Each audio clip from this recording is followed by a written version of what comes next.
Depois de passar a noite inteira em conversa com o Pai, Jesus estava pronto para anunciar a escalação do time que participaria ativamente da inauguração do seu reino na Terra. Muitos dos que estavam ali possivelmente estavam ansiosos para ser escolhidos. Afinal, quem não gostaria de participar de um movimento em plena ascensão? O que Jesus apresentou para eles não era bem o que eles esperavam, mas foi o suficiente para tocar os corações sinceros e mostrar que valeria a pena participar desse reino. Eu sou Matheus Diniz. E eu sou Neila Oliveira. E você está no canal Lamed, onde você estuda a Bíblia de um jeito diferenciado. E os abraços desta semana vão para as seguintes bases. Base Alvorada, da cidade de Itapevi, São Paulo. Para a base Tudo por Ele, da cidade de Colíder, Mato Grosso. Base Living the Word, da cidade de Caçador, Santa Catarina. Para a base Conectados com Cristo, da cidade de Brasil Novo, Pará. E para a base Herdeiros de Cristo, da cidade de Buritis, de Rondônia. Alguns perceberam algo diferente no nosso vídeo anterior, que estava faltando algo, a trilha sonora. Mas não se preocupe, isso foi falha nossa mesmo, nós pedimos desculpa, mas preste atenção, a trilha sonora está de volta. E para você que ainda não se inscreveu no canal, se inscreva aí, vai, faça parte do time com a gente, deixe os seus comentários, compartilhe, curta, é sempre bom a gente ter essa interação com vocês. E agora, vamos para o vídeo.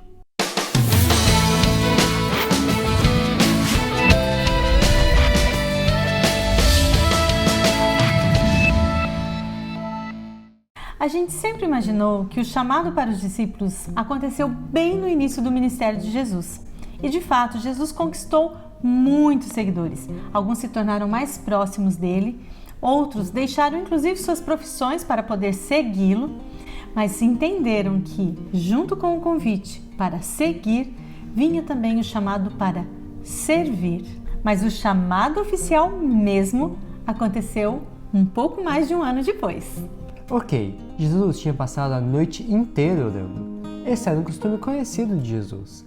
Ele não saía para enfrentar um dia sem antes passar esse momento de comunhão com o Pai. E como a lição de segunda-feira diz, não foi diferente na escolha dos homens que cooperariam com Jesus na missão de levar a mensagem de salvação ao mundo. Os nomes foram escolhidos de acordo com a vontade de Deus.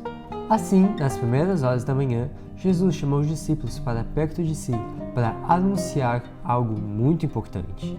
Então, agora vamos conhecer qual foi essa escalação que Jesus chamou. Simão, a quem ele chamou de Pedro, André, irmão de Pedro, Tiago, João, Felipe, Bartolomeu, Mateus, Tomé, Tiago, filho de Alfeu, Simão, apelidado de Zelote, Judas, filho de Tiago, e Judas Iscariotes.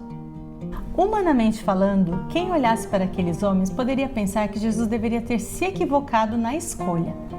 Eles não pareciam ser as melhores opções. Na verdade, pela opinião popular, talvez Judas Iscariotes fosse o melhorzinho. Afinal, ele tinha aparência de gente importante, tinha uma mente rápida e tinha as habilidades de um executivo. Quem sabe até poderia se tornar um ministro da economia no reino que eles pensavam que Jesus estava prestes a fundar. Mas estranhamente, Judas nem estava entre as primeiras escolhas de Jesus. Ele estava ali apenas porque os outros discípulos o haviam recomendado. Eles achavam que, por suas habilidades, ele podia ser útil ao mestre. É claro que Jesus conhecia o caráter de cada um dos homens que ele havia escolhido. Conhecia suas fraquezas e erros. Conhecia até o caráter de Judas Iscariotes. Sabia de sua futura traição.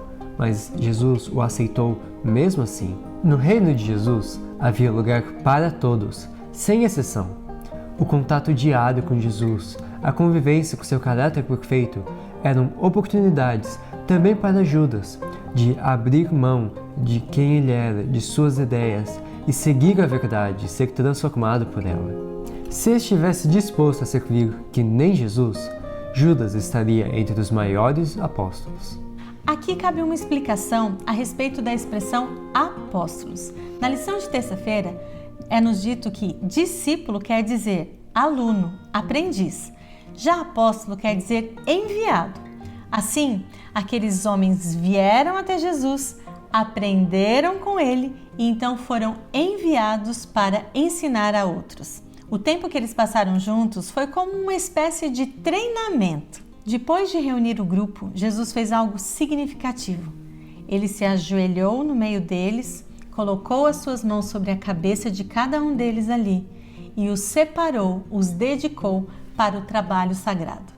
Chega a ser emocionante a forma como Jesus enxergou esse grupo. Veja o que diz aqui. Os apóstolos tinham hábitos e personalidades muito diferentes uns dos outros. Havia o cobrador de impostos, Levi Mateus, o impetuoso zelote Simão, o generoso e impulsivo Pedro, Judas, de espírito vil, Tomé, leal, embora tímido e medroso, Filipe, inclinado a duvidar, os ambiciosos e francos filhos de Zebedeu. Jesus os reuniu a despeito de todas as tendências para o mal, herdadas e cultivadas. Em Cristo, eles aprenderiam a se tornar um na fé, na doutrina e no espírito. Tinham suas diferenças de opinião, mas enquanto Cristo habitasse no coração, não poderia haver discórdia. As lições do Mestre os levariam a harmonizar todas as diferenças até que se tornassem um em pensamento e juízo. Cristo é o grande centro e à medida que se aproximassem do centro, cada vez mais se aproximariam uns dos outros. Muito bem, com o time escolhido, Jesus queria passar um tempo a sós com eles para lhes ensinar e dizer quais eram os princípios do seu reino. Então, ele se dirigiu junto com eles até a beira da praia, mas logo uma grande multidão começou a se juntar ali com eles. Jesus se compadecia das pessoas e achou por bem ensiná-las também. Ali estavam as pessoas para quem esse reino seria aberto, um reino de graça, onde todos têm acesso. Jesus então conduziu as pessoas a um lugar plano, onde elas poderiam ficar bem acomodadas. Então ele se sentou na grama, os discípulos fizeram o mesmo. E as pessoas sabiam que quando um mestre se sentava é porque ele tinha algo muito importante para dizer. Elas estavam ansiosas para ouvir seus ensinos. As pessoas imaginavam que Jesus falaria da glória futura de Israel, mas veja o que se passava na cabeça de muitos dos grupos representados ali. Escribas e fariseus antecipavam o dia quando passariam a mandar dos romanos e se tornariam donos das riquezas e do esplendor daquele grande império mundial. Os pobres camponeses e pescadores esperavam ouvir que trocariam suas pequenas e pobres casas, a comida escassa e o medo de perder tudo por mansões e uma boa vida. Esperavam que Israel em breve fosse honrado perante as nações como povo escolhido de Deus e que Jerusalém fosse exaltada como a cabeça do reino universal. E a partir daqui, a gente vai ter que pedir uma licencinha para vocês para compartilhar trechos desse sermão maravilhoso que ficou conhecido como o Sermão do Monte ou o Sermão das Bem-aventuranças, mas que na verdade a gente poderia chamar de o Sermão com os princípios do Reino de Deus. E começa assim. No Sermão do Monte, Cristo tentou desfazer a obra que a pretensa educação havia feito e dar aos seus ouvintes uma compreensão correta de seu reino. Sem combater as ideias deles sobre o reino de Deus, ele lhes falou das condições para entrar nele, deixando que tirassem suas próprias conclusões sobre sua natureza. Ele disse: Bem-aventurados os pobres em espírito, pois deles é o reino dos céus. O Evangelho é revelado não para os que são espiritualmente orgulhosos, mas para os que são humildes e prontos a se arrepender. O coração orgulhoso tenta obter a salvação, mas tanto o nosso merecimento como a nossa aptidão para ela são encontrados na justiça de Cristo.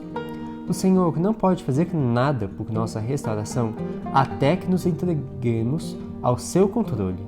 Só então poderemos receber o dom que Deus quer nos dar. Nada é recusado para aquele que sente essa necessidade. Bem-aventurados os que choram, pois serão consolados. O choro de que Cristo fala não consiste de tristeza e lamentação.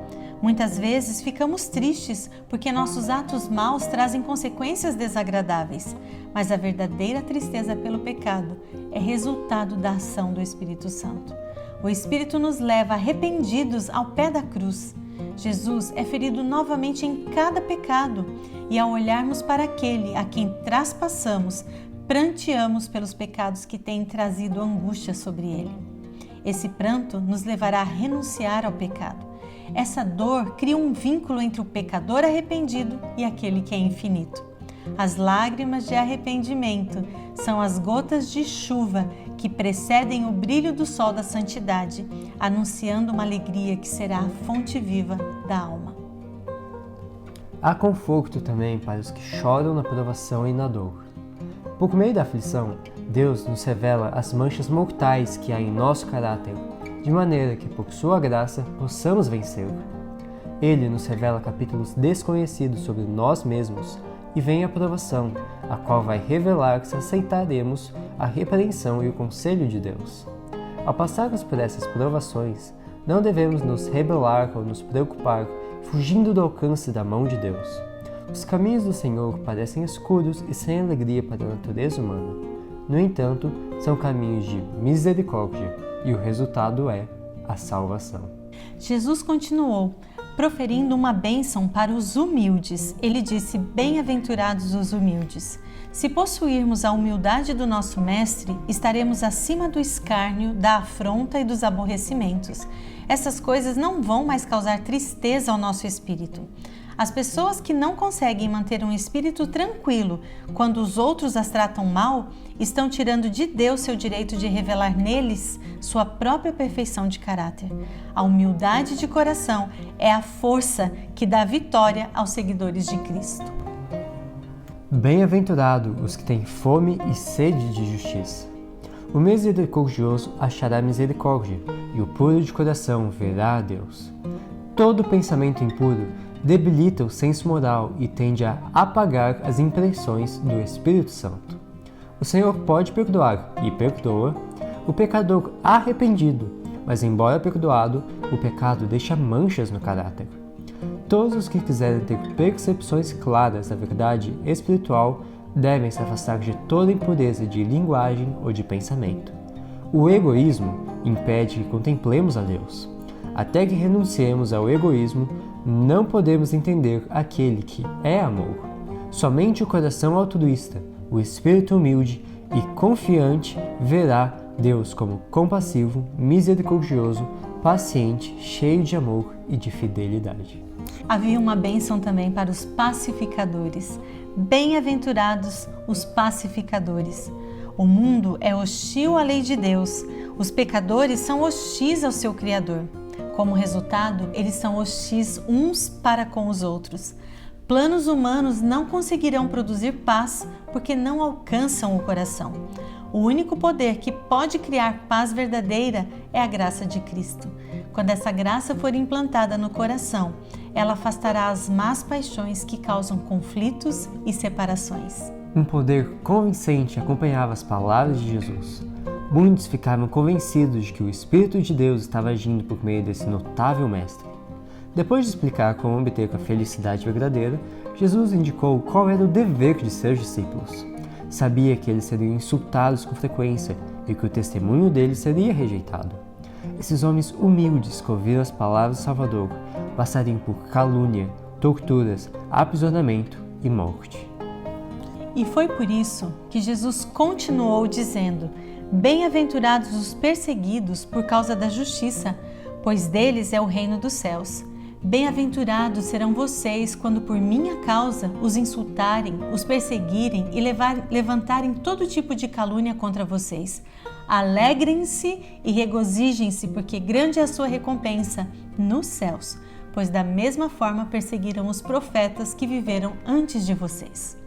O mundo ama o pecado e odeia a justiça, e isso causou sua hostilidade contra Jesus. A luz de Cristo varre toda a escuridão que cobre seus pecados, revelando a necessidade de reforma. Os que dão lugar ao Espírito Santo começam uma guerra contra si mesmos.